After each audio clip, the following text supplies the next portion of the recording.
Another thing that I really enjoyed in the book is how you really talked about the importance of making sure you know what's going on in the corporate environment, not just like on the surface, but behind the scenes, and making sure that you're smart about how you go about, Yeah. strategically understanding your environment. Can you speak a little bit about that and a little bit about how that can and can't involve racial elements sometime, or rather, it can involve racial elements and sometimes it doesn't. And so I want you to give us some general tips about it and then kind of give us a take about, well, if you're in a racial environment where you may be the only one, as you oftentimes were, um, how do you actually handle that part? Yeah.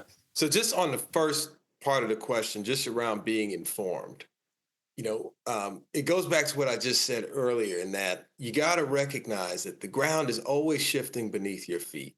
There are market forces impacting that company that you work for. There are political forces that are impacting that company that you're working for. There are technological forces that are impacting that company that you're working for. And so I think it's critical when you work in corporate America, you got to be aware of everything that's happening in that macro environment. You got to read. I read everything, brother. Wall Street Journal, I stay away from their op-ed page, but the Wall Street Journal, Bloomberg, Reuters, Drudge Report, Real Clear Politics, the New York Post, Page Six, Media Takeout. I'm reading all of it, right? I want to know what's happening in the world around me, but particularly within the context of the industry that I work in.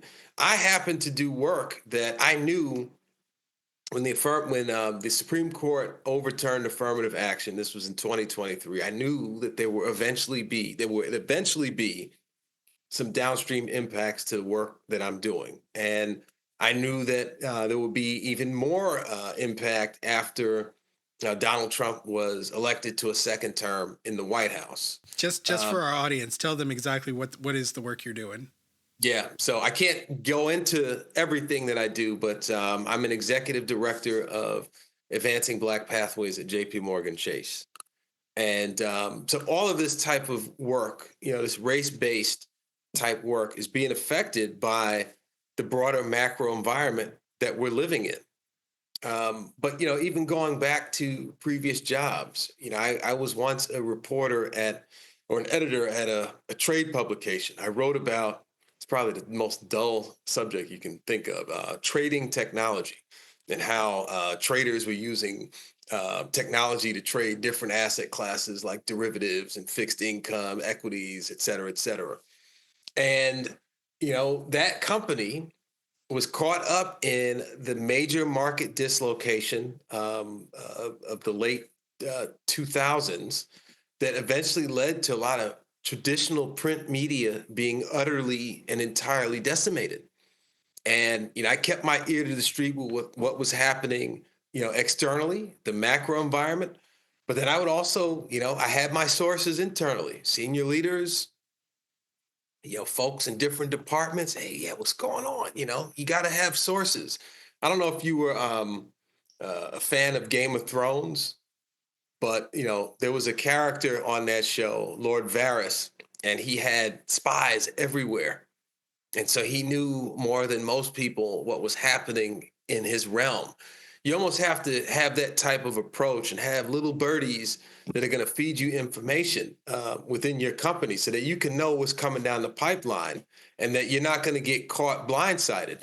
I had another friend that, he worked in for a major lender in their mortgage business.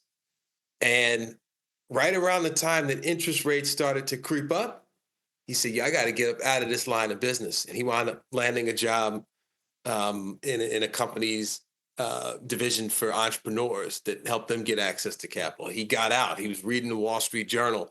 He understood what was going on the street. So you got to understand, to protect your earning ability, you got to understand what's going on. You can't be head in the sand just doing the job that you were hired to do.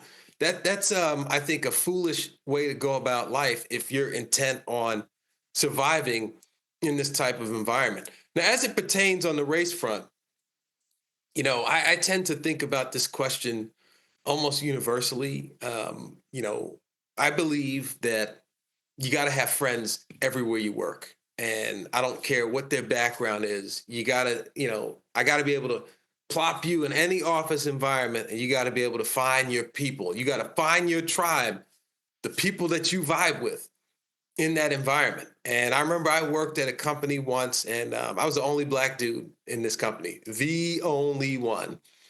And, I wound up bonding with some guys over, beer and sports. And we wound up forming a softball team. And we named it the BK Broilers after that now defunct Burger King sandwich. And to this day, I'm friends with these dudes, and we would feed each other information. We're on a group chat. I was just talking to them today. We've taken trips. I mean, these are my guys, right? I've developed real friendships with these guys. I worked at another asset management firm up in New England, all white company. And, it took me a while to come out of my shell there, but I have people there that I love and are my friends to this day. So I think, we have to, as Black people, I think that we are, look, I know what the national dialogue is, and I know that there are always bad things happening around the issue of race. But I tend to lean towards optimism. As bad as things look, Will, I tend to be an optimist. I tend to believe that most people in this day and age, and maybe I can get burned, but I try to believe that most people are trying to be led by their better angels on this, at least when you're in one-on-one settings with them. And, you have to have that type of perspective.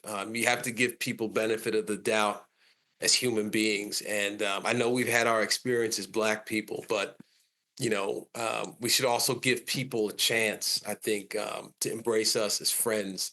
You take that type of optimistic attitude, I think it can carry you far. I know how naive it might sound, and I'm willing to be challenged on that. But within the context of surviving in corporate, I think that's important. Yeah, no, I don't think it sounds naive at all. I think it's very important that we don't lose that aspect of ourselves because that's our humanity, right? Yeah. Yeah. So I think what you said is important. I just think that, and I think that given all the caveats that you tried to put on it, I think that you also agree that I know, bro. it's a danger. It is in fact a dangerous proposition. Yes, it's Probably hard, man. especially in corporate America, I would say. Yeah, So it is. thanks for watching. For access to the full-length conversation and all of the 2-hour-long unedited conversations that I've had on race, click the support link in the description below. Thanks for your support and see you next time.